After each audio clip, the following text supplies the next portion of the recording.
Et bonjour tout le monde et bienvenue à un autre épisode de Sur le top de la sécheuse. C'est les deux mains de Dr. Jean Bonnius qui vous disent bon samedi ou bon dimanche, dépendamment quand est-ce que vous écoutez ça, ou sinon bon n'importe quel autre jour de la semaine. Aujourd'hui, un petit épisode rapide. Le défi Bulk 1 an. Pour celles et ceux encore intéressés, restez en ligne.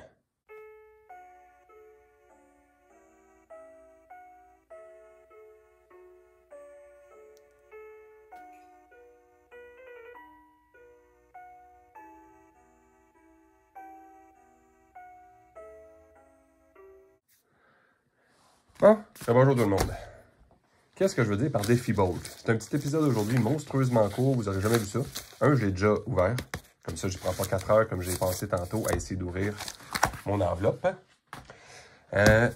Trouvez-vous des amis qui trouvent que Sorcery, ça va peut-être pas vivre, que ça ne le tente pas, que ça prend de la place dans le garde-robe, puis qui veulent échanger contre soit du Magic, surtout ça c'est encore plus drôle, mais sinon qui veulent échanger peut-être une de vos grosses cartes, mais qui vous donnerait une montagne de unique ou de élite bulk. Puis quand je dis bulk, je veux pas dire des cartes pas bonnes, hein. Je veux dire des cartes qui sont genre l'équivalent de 1$, 2$, 3$ en trade, puis que vous pourriez en avoir beaucoup.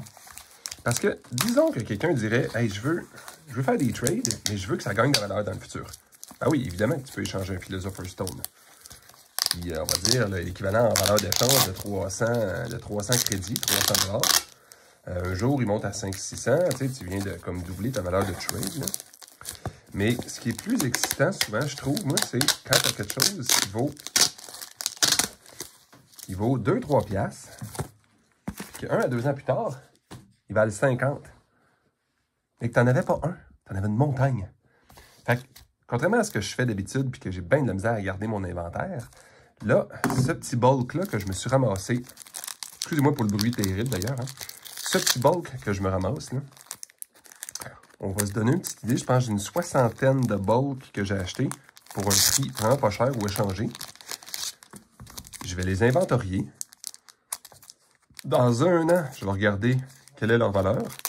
Puis si je suis capable, si je garde ça encore plus longtemps, on va regarder dans 2 ans et plus, si je refais une vidéo un jour, si je suis encore vivant, comment ça vaudrait. Puis, des fois, on pourrait faire une comparatif après. Qu'est-ce qui est arrivé si j'avais acheté un Philosopher's Stone bêta avec mes crédits ou si j'avais échangé avec des crédits contre un Philosopher's Stone alpha ou bêta? Qu'est-ce que ça aurait donné? J'ai hâte de voir. Bon, c'est sûr que là, fast forward dans un an, il faudrait que je mette le lien de mon vidéo. Là. Là, en plus, en passant, j'aurais peut-être dû ouvrir. Je pensais pas que c'était aussi bien packagé. Bravo, celui qui me l'a envoyé. Là. Félicitations. Là. Bon. À quoi ça va ressembler, ce beau petit-là? Techniquement, celui-là, c'est c'est mon load unique que j'ai fait. Bon, je ne vous écœurerai pas avec les certifications puis les contrefaçons. Là. Je vais faire mes vérifications tout seul plus tard. Mais en tout cas, en attendant, je vais juste faire l'inventaire de ce que j'ai racheté. Bon, les petites bottes, ça, pouvez-vous le croire? 2 boîtes d'alpha puis 7 boîtes de bêta plus tard, j'en avais exactement 0. Tu sais, un petit 5 bottes, là. Bravo, ça, je suis super content, ça. Ensuite, Smokestack of Niak. Ça, je vous le dis, j'en avais pas des centaines de ça. En plus que c'est une bonne carte. Moi, là, le plupart de ces cartes-là, je ne mets pas ça dans le bulk. Tu sais, Sorcery, là, dans le futur, là, c'est pas parce que ça s'appelle pas Core ou Stone que ça vaut rien. Ça j'avoue que c'est un peu mitigé. C'est pas nécessairement quelque chose que les gens comprennent tout de suite, mais ça peut contrer certaines stratégies assez solides. Là. Pensez à votre ami qui joue un deck de cossins qui vont dans le void, là. Puis qu'au tour 1, tu remplis la plupart de son void pour pas qu'il vienne t'énerver. Là. Ça vient lui casser la tête. Ça j'aimerais ça qu'il y en ait plus que ça. Mais tu sais, un site, c'est vraiment gratuit. C'est gratuit ton appareil 7, là. Twist of Fate. Tu sais, c'est drôle encore une fois. Je n'avais même pas cette carte-là. Et the difference between your life total. Voilà. Vesuvius. Encore une fois, lui aussi, je suis pas mal sûr que je l'avais pas. Tu sais, des fois, on achète du bulk, Puis mystérieusement, on complète notre set. Ça, je l'avais, je pense, mais je pense que je l'ai dans Alpha. Fait que là, dans mon set de bêta. Withering Hero, j'en avais exactement 0 aussi. Tu sais, toutes les cartes que je ne veux jamais pogner. Ça aussi, 0. Ça, 0, mais j'en ai dans mes starters, par exemple. Là. Mais je n'avais pas dans mes... Puis ça, c'est... Je veux dire, ça, personne ne peut faire me croire que c'est du bulk, ça, là. Lord of Unland, ça, je n'avais une coupe déjà. Ça, évidemment, tout le monde a 1 milliard de ça. Midland Army aussi, ça, c'est pas quelque chose de considéré particulièrement rare.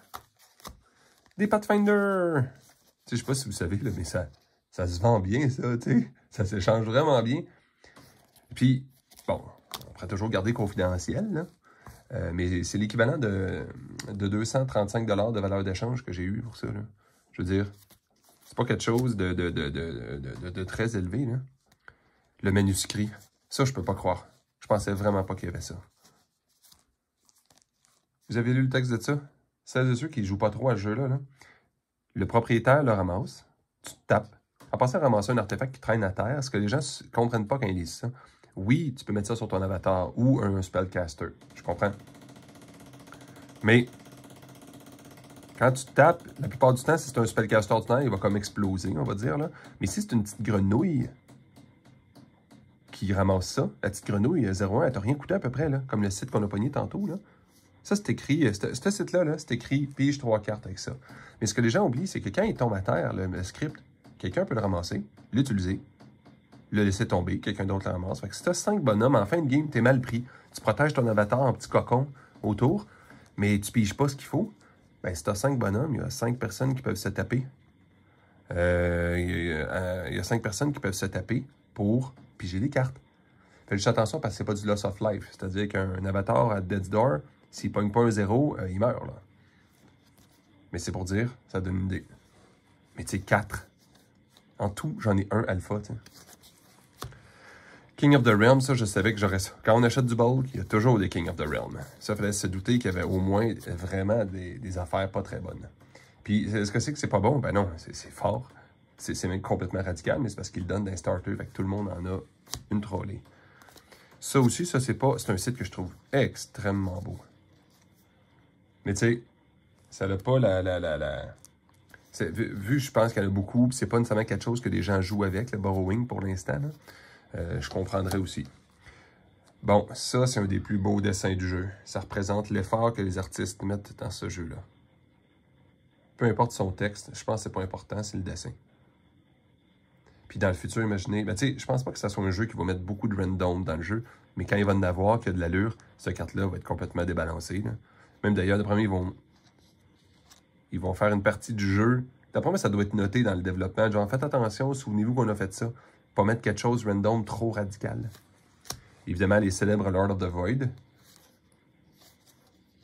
On se souviendra toujours de mon trade, que j'avais échangé une Island Princess contre un Lord of the Void. Bon, on ne peut pas toujours être fiers de nos trades, là. Ça, Great Wall, il n'y avait pas des millions de ça, là. Ben, je n'avais peut-être même 0, je te dirais. Ah yes, d'autres Lord of the Void. Bon, évidemment, quand on achète du bulk, des fois, on peut se ramasser avec des affaires comme ça. Bon, ça, je vais le montrer au Canada. Au Canada. Parce que des fois, avec la frontière et les taxes, j'aime pas ça acheter aux États, là. Bonne chance de trouver ça. Bonne chance pour en trouver. Puis ça, en passant, si vous ne savez pas, ça veut dire quoi se protéger, là? Si un spell ou une habilité non basique peut targeter en ordre le chêne, son site ou sa location, ou n'importe quoi à son site ou location, il doit. C'est-à-dire que quand tu as ça en jeu, là, à un certain point, s'il est à côté de ton avatar, pas sur le même site, là, ça peut donner un feeling que ton avatar est presque immunisé à tout, excepté au shooting puis aux attaques directes. Faites attention, ça affecte vos propres spells. Hein?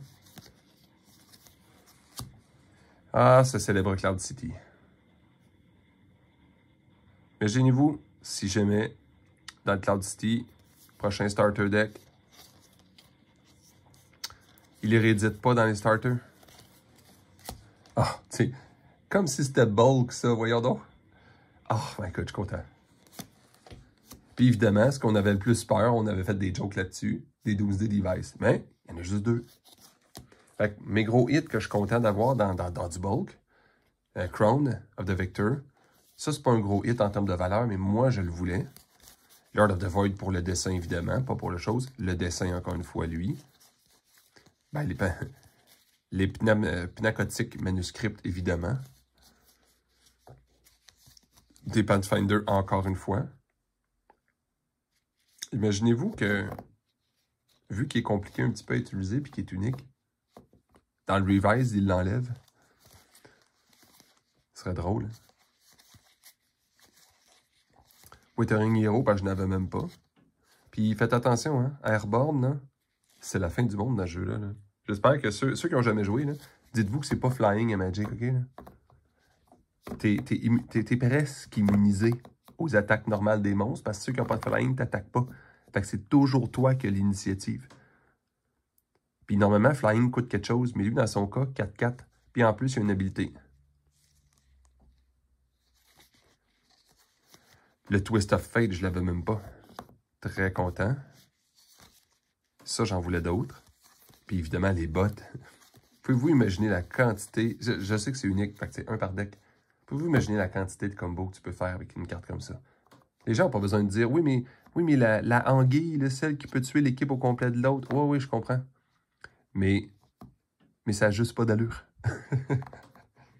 Fait que sur ce, mon petit 235 $ de trade, on va vérifier comment il se modifie dans le futur après ça. On va voir si j'ai fait un bon trade ou pas. Puis je vous le dis d'avance, je ne vais pas trader un Philosopher's Stone pour ça. C'est l'équivalent de 235. On verra si je perds ou pas.